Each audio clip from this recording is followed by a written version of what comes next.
കർമ്മനിരതമായ കുറേ ദിവസങ്ങളുടെ കഠിനാധ്വാനത്തിൻ്റെയും സമർപ്പണത്തിനും ശേഷം ഒരു സ്നേഹ സേവന സന്നദ്ധ സംഘം ചുരമിറങ്ങി വന്ന് അവരെ അനുമോദിക്കുകയും അവരുടെ അനുഭവങ്ങൾ പങ്കുവെക്കുകയും ചെയ്യുന്ന ഒരു പോസ്റ്റും വീഡിയോയും ഒക്കെ കാണാനായി.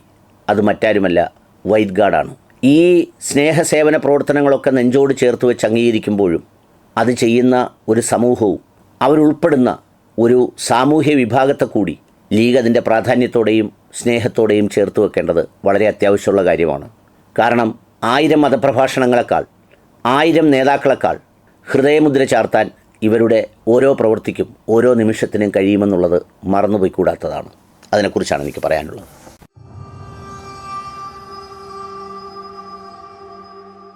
കരുണയുടെ കരം നീട്ടി കരുത്തുള്ള മനസ്സോടെ സമർപ്പണത്തോടെ പരലോക ചിന്തയാൽ ദൈവിക പ്രതിഫലേച്ഛയിൽ മാത്രം ഒരു കൂട്ടം മനുഷ്യർ സ്നേഹത്തോടെയും ഇഷ്ടത്തോടെയും ആഴ്ചകളോളം നീണ്ടുനിന്ന സേവനങ്ങൾ കൊണ്ട് ഒരു നാടിനെ നിറച്ച് നഷ്ടപ്പെട്ടു പോയവർക്ക് നഷ്ടപ്പെട്ടതിനെ നൽകാനുള്ള നിസ്സഹായാവസ്ഥ അംഗീകരിക്കുമ്പോഴും തങ്ങളാലാകുന്ന സഹായങ്ങളൊക്കെയും നൽകാൻ തയ്യാറാണെന്ന് പ്രഖ്യാപിച്ച ഒരു കൂട്ടം ചെറുപ്പക്കാരുടെ സമർപ്പണത്തിൻ്റെ കഥ കൂടിയാണ് നമ്മുടെ വയനാട്ടിലെ മുണ്ടക്കൈമലയിലുണ്ടായ ദുരന്തം. ഒരുപാട് മനുഷ്യർ, പേരറിയാവുന്നവരും അറിയാത്തവരുമായ ഒരുപാട് ആളുകൾ, വിവിധ സാമൂഹിക യുവജന സംഘടനകളൊക്കെയും അവിടെ നിറഞ്ഞു നിന്നിരുന്നു. എന്നാൽ ആ സംഘടനയുടെ പ്രവർത്തനങ്ങളിലൊക്കെ തന്നെയും നമ്മൾ സാധാരണ പറയാറുള്ള അതിൻ്റെ തലപ്പാവായി നിന്നത് ലീഗ് വളർത്തിയെടുത്തുകൊണ്ട് വന്നിരിക്കുന്ന, അല്ലെങ്കിൽ അവർ നേതൃത്വം നൽകുന്ന വൈറ്റ് ഗാർഡ് എന്ന് പറയുന്ന ഒരു വെള്ളസേനയാണ്. ആ വൈറ്റ് ഗാർഡ് ആ ദിവസങ്ങളിലൊക്കെയും സമാനതകളില്ലാത്ത സേവനങ്ങൾ കൊണ്ടാണ് ആ നാട്ടിലെ ജനങ്ങളോടൊപ്പം നിന്നത് എന്നുള്ളത് ആ നാട്ടിലെ ജനങ്ങൾ, അതിനിരയായവർ, അതിജീവിച്ചവർ, നിശബ്ദരായി നോക്കി നിന്ന നാടും ചുറ്റുപാടുകളുമൊക്കെ സാക്ഷ്യപ്പെടുത്തുന്നതിന് എനിക്ക് കൂടി ബോധ്യമുള്ള സംഗതിയാണ്. ദുരന്തത്തിൻ്റെ ആദ്യ മണിക്കൂറിൽ തന്നെ ആ പ്രദേശത്തെത്തി ആദ്യം അതിൻ്റെ രക്ഷാപ്രവർത്തനം, പിന്നീട് അതിൻ്റെ പുനരുജ്ജീവനം, പിന്നീട് ദിവസങ്ങളോളം അവിടെ എത്തിയ മുഴുവൻ മനുഷ്യർക്കും വിശപ്പകറ്റാനുള്ള ഭക്ഷണം മുതൽ എന്തെല്ലാം വേണമോ അതെല്ലാം നൽകി, മൃഗങ്ങൾക്ക് പുല്ല് നൽകി, പാല് കറക്കുന്നവരെ നഷ്ടപ്പെട്ട പശുക്കളെ കറന്നെടുത്തുമൊക്കെ ആ വൈറ്റ് ഗാർഡ് എന്ന് പറയുന്ന ഒരു കൂട്ടം സ്നേഹസന്നദ്ധ സേവന പ്രവർത്തകർ അക്ഷരാർത്ഥത്തിൽ ഹൃദയം കൊണ്ട് മണ്ണിൽ കാലുറപ്പിച്ച് ഹൃദയം ചേർത്ത് വെച്ച് നിറഞ്ഞു നിന്നു എന്നത് ഒരു സത്യസന്ധമായ കാര്യമാണ്. അവരുടെ സേവനങ്ങൾ സമാനതകളില്ലാത്തതാണ്.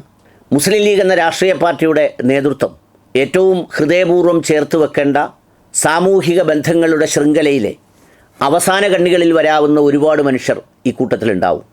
വ്യത്യസ്തമായ കൂലിപ്പണിക്ക് പോകുന്നവർ, തൊഴിലാളികൾ, കഷ്ടപ്പാടുകാർ, പ്രയാസപ്പെടുന്നവർ, ഇവരൊക്കെയും ബാക്കിയുള്ളവരൊക്കെ മാർഗവും മനസ്സും സമ്പത്തുമൊക്കെ നൽകുമ്പോൾ ശരീരം കൊണ്ടും സമയം കൊണ്ടും എല്ലാം കൊണ്ടും ജീവൻ നൽകിയുള്ള സേവന പ്രവർത്തനങ്ങൾ ചെയ്ത മനുഷ്യരാണിവർ എന്നുള്ളത് മറന്നു പോകരുത്.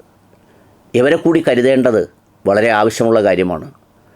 ഇവർക്കൊക്കെയും അർഹിക്കുന്ന ആദരവും സ്വീകരണവുമൊക്കെ കൊടുക്കാൻ പാണക്കാട് സയ്യിദ് സാദിഖ് അലി ശിഹാബ് തങ്ങൾ തന്നെ നേരിട്ടെത്തി എന്നുള്ള സന്തോഷവും അതിന് നേതൃത്വം നൽകുന്നവരെയും സവിശേഷമായും പ്രത്യേകമായും അഭിനന്ദിക്കുന്നു.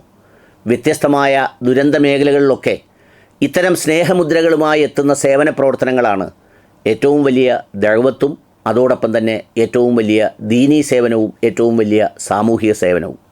മണിക്കൂറുകൾ നീണ്ടു നിൽക്കുന്ന തർക്കവിതർക്കങ്ങളെക്കാൾ, ദണ്ഡന മണ്ഡനങ്ങളെക്കാൾ, പിന്നാമ്പുറങ്ങളിൽ ചെറിയ തലയെക്കെട്ടും അത്തരം സംഗതികളുമൊക്കെയായി ഇരുന്ന് സ്വന്തം സ്ഥാപനങ്ങൾ സൃഷ്ടിച്ച് ബന്ധുക്കളെ ചേർത്ത് അവിടെയും തിരിമറി നടത്തി എന്തെങ്കിലുമൊക്കെ ഒപ്പിക്കുന്നവരെക്കാൾ വേഗത്തിൽ സിറാത്തെന്ന പാലം ഓടി സ്വർഗത്തിലേക്കെത്താൻ സാധ്യതയുള്ളതും ഈ നമ്മുടെ പരിമിതമായ അനുമാനങ്ങളിൽ ഇത്തരം നിരപരാധികളും വളരെ പാവപ്പെട്ടവരുമായ സാധാരണക്കാരായ മനുഷ്യരാണെന്നുള്ള ചിന്ത കൂടി ഇവിടെ ചേർത്ത് വെക്കുന്നു. ഹൃദയത്തിൽ നിന്ന് അവർക്ക് അഭിവാദനങ്ങൾ, അഭിനന്ദനങ്ങൾ, പ്രാർത്ഥനകൾ.